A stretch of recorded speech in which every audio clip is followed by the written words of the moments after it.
बाळकृष्ण गोखले महाविद्यालय कोल्हापूर। मी सौ एस.आर. गडदे, मराठी इयत्ता 12वी। आपण पाठ्यपुस्तकातील पुढचा भाग बघणार आहोत, व्याकरण।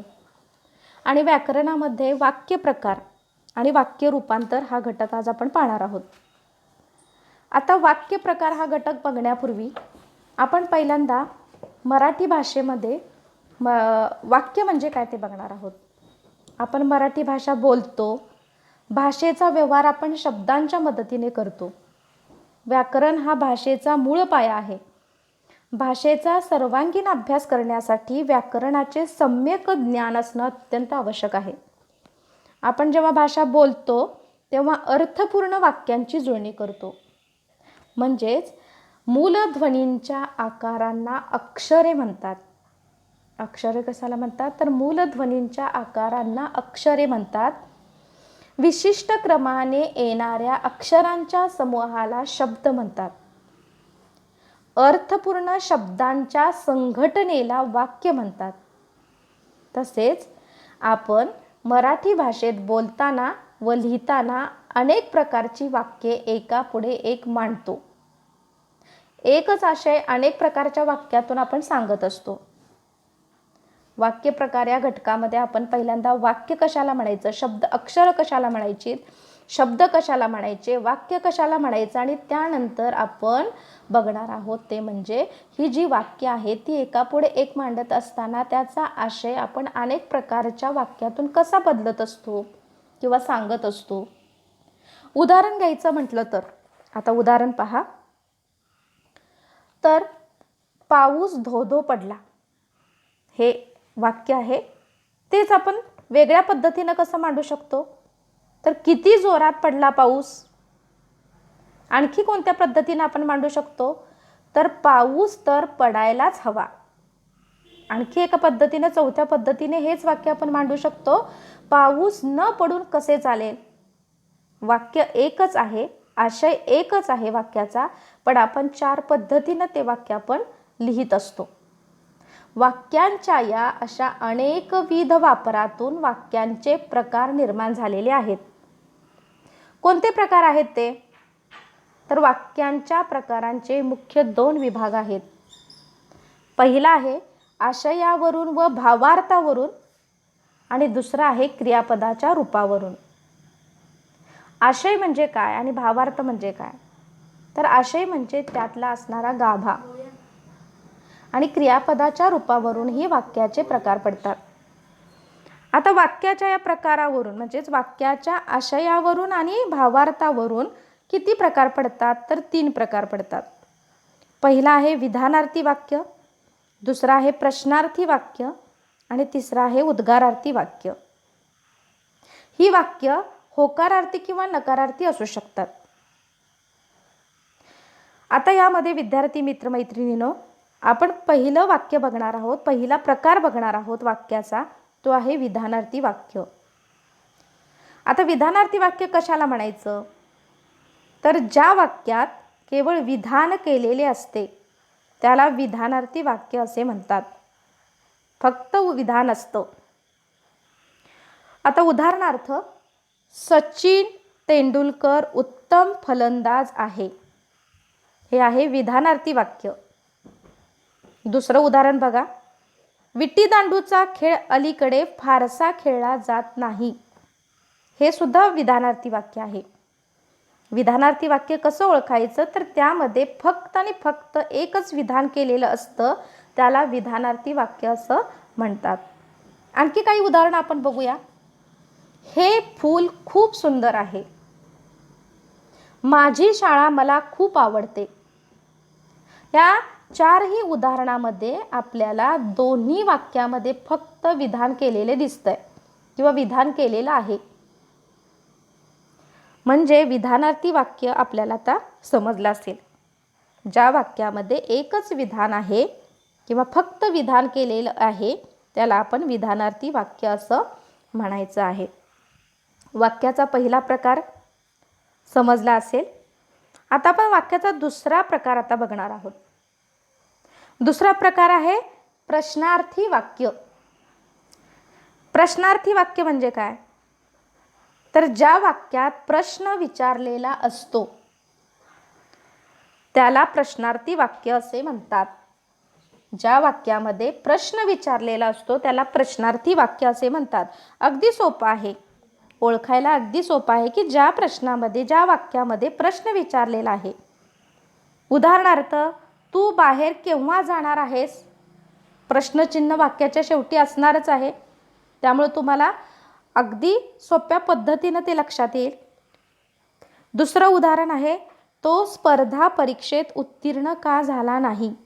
प्रश्नचिन्ह दिलेला आहे वाक्याच्या शेवटी, प्रश्नार्थी वाक्य. आणखी काही उदाहरणं आपण बघूया.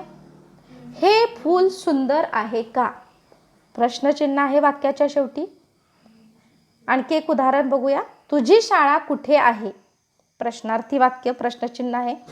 म्हणजे प्रश्नार्थी वाक्य आपल्याला ओळखायला फार काही अवघड नाही. वाक्याच्या शेवटी प्रश्नचिन्ह असेल आणि प्रश्न विचारलेला असेल त्यास आपण प्रश्नार्थी वाक्य असं म्हणायचं आहे किंवा असे म्हणतात.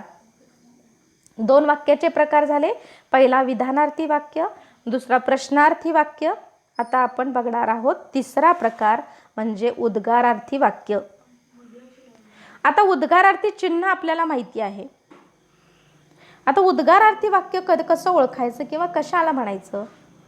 तर ज्या वाक्यात मनातील विशिष्ट भाव उत्कटपणे व्यक्त केलेले असतात. मनातील विशिष्ट भाव म्हणजे कोणते? अरे रे, अरे वा, किती छान, अबब इत्यादी ह्या उत्कट भावना आहेत मनातल्या. तर ह्या उत्कट भावना व्यक्त केलेल्या असतात त्या वाक्याला आपण उद्गारार्थी वाक्य असे म्हणतात. उदाहरणार्थ बघा, किती छान आहे हे फूल. उद्गारवाचक चिन्ह आपल्याला वाक्याच्या शेवटी दिसणारच आहे, त्यामुळे आपण उद्गारार्थी वाक्य त्याला म्हणायचंच आहे. पण त्याबरोबर आपल्याला आणखी काय दिसणार आहे? तर त्यामध्ये उत्कट भावना व्यक्त केलेल्या दिसणार आहेत. आता उदाहरण दुसरं पहा उद्गारार्थी वाक्याचं. किती सुंदर आहे हे फूल. हे आपण उदाहरण बघितलं. किती आवडते मला माझी शाळा. उद्गारार्थी वाक्याचं दुसरं उदाहरण आपण बघितलं. तसंच आणखी एक उदाहरण बघूया. त्यामध्ये उद्गारार्थी वाक्यामध्ये आपल्याला प्रश्नाच्या वाक्याच्या शेवटी प्रश्नचिन्ह देणं आवश्यक आहे. म्हणजे आता प्रश्नार्थी आणि उद्गारामध्ये पण प्रश्नचिन्ह असू शकतं. होकारार्थी किंवा नकारार्थी वाक्य असू शकतात. हा गुलाब चांगला आहे, होकारार्थी वाक्य. आणि दुसरं म्हणजे हा गुलाब वाईट नाही, त्यामध्ये नकारार्थी वाक्य. आता आपण वाक्याचे 3 प्रकार पाहिलेले आहेत. ते कशावरून बघितलेले आहेत? आशयावरून आणि भावार्थावरून.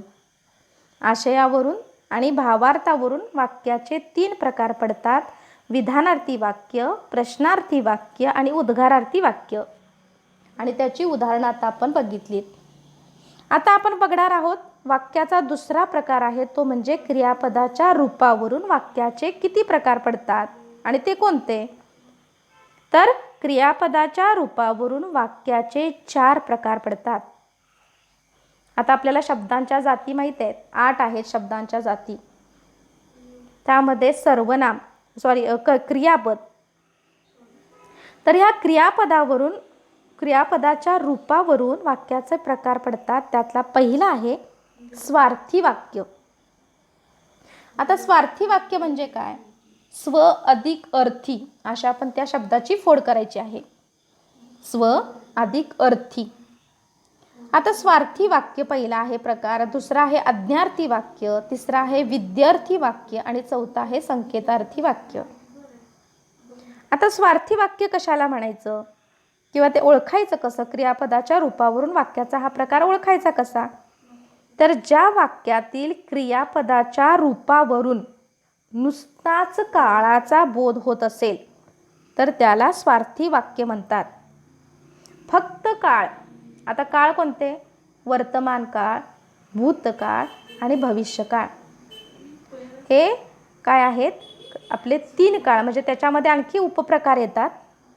पण जर काळाचा नुसता बोध होत असेल तर त्याला आपण स्वार्थी वाक्य असे म्हणूया किंवा असे वाक्य स्वार्थी वाक्य असे म्हणतात. उदाहरणार्थ, मुले शाळेत गेली. गेली म्हणजे काय? तर तो भूतकाळ आहे. आपल्याला काळाचा त्यावरती त्या क्रियापदावरून काळ लक्षात आलेला आहे. खेळाडू मैदानावर सराव करतात. खेळाडू मैदानावर सराव करतात. करतात म्हणजे काय, आता क्रिया सुरू आहे आणि त्यामुळं आपण तो वर्तमान काळ म्हणूया. आता इथे आपल्याला काही काळ सांगायचा नाही आहे की कोणता काळ आहे. इथे भूतकाळ आहे, भविष्यकाळ आहे, वर्तमान काळ आहे. आपल्याला फक्त वाक्याचा प्रकार ओळखायचा आहे. आता पहिलं वाक्य, मुले शाळेत गेली. दुसरं वाक्य आहे, खेळाडू मैदानावर सराव करतात. तिसरं वाक्य आहे, मी दररोज शाळेत जातो.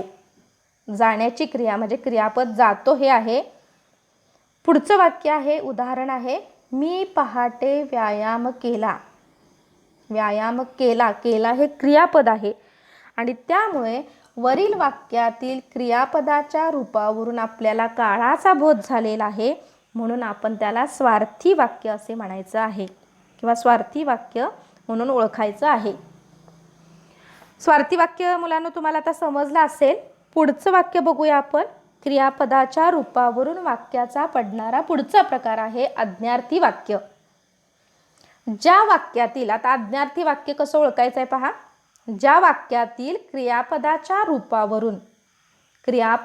रूपावरून आज्ञा, आशीर्वाद, प्रार्थना, विनंती, उपदेश आणि सूचना या गोष्टींचा बोध होत असेल तर त्या वाक्याला आज्ञार्थी वाक्य असे म्हणतात. बघा, ज्या वाक्यातून आपल्याला कोणत्या कोणत्या गोष्टींचा बोध होणार आहे, तर पहिला आहे आज्ञा. उदाहरणार्थ बघा, ती खिडकी लावून घे. ह्या वाक्यामध्ये आज्ञा आहे. दुसरा आहे आशीर्वाद. आता आशीर्वाद या गोष्टीचा आपल्याला बोध ह्या उदाहरणातून कसा होतो बघा, तुम्ही नक्की यशस्वी व्हाल. तिसरा आहे प्रार्थना, देवा मला सद्बुद्धी दे. प्रार्थना हा बोध, या गोष्टीचा बोध इथे होतोय. विनंती, कृपया मला तुझे पुस्तक दे. विनंती आपल्याला हा बोध दिसतोय. उपदेश, विद्यार्थ्यांनो खूप मेहनत करा. आणि सूचना या गोष्टीचा बोध होतो, ते म्हणजे इथे पादत्राणे ठेवू नयेत. म्हणजे ह्या सगळ्या गोष्टींचा बोध होत असेल तर त्या वाक्याला आपण आज्ञार्थी वाक्य असे म्हणूया. पुढचा प्रकार आहे विद्यार्थी वाक्य. आज्ञार्थी वाक्यानंतर तिसरा प्रकार आपण बघणार आहोत, तो आहे विद्यार्थी वाक्य.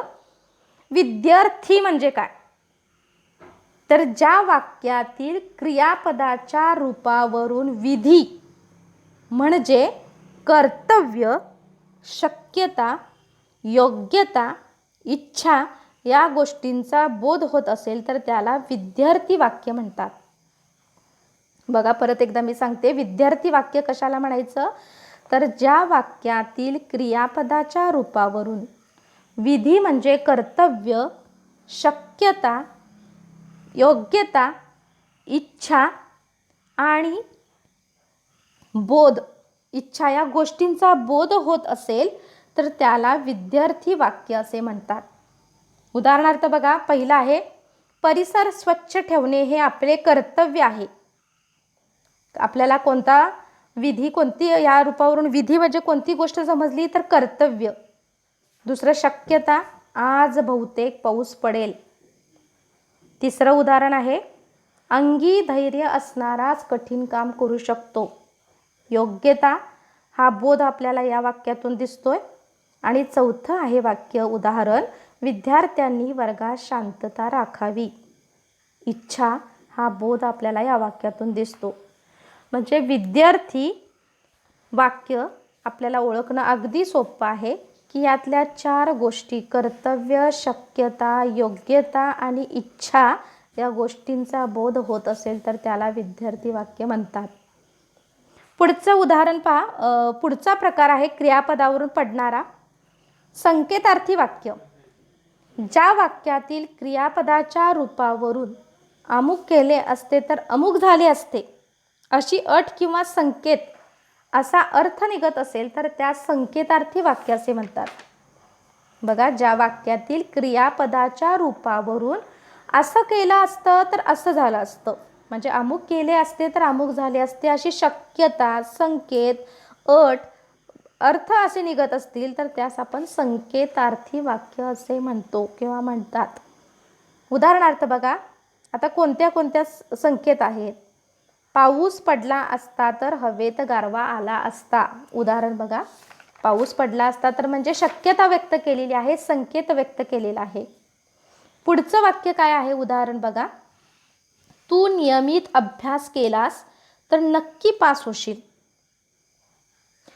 म्हणजे त्यातून सुद्धा आपल्याला काय केलेलं आहे की संकेत सांगितलेला आहे किंवा त्या संकेत असा अर्थ निघतो, मला जर सुट्टी मिळाली तर मी गावी येईन.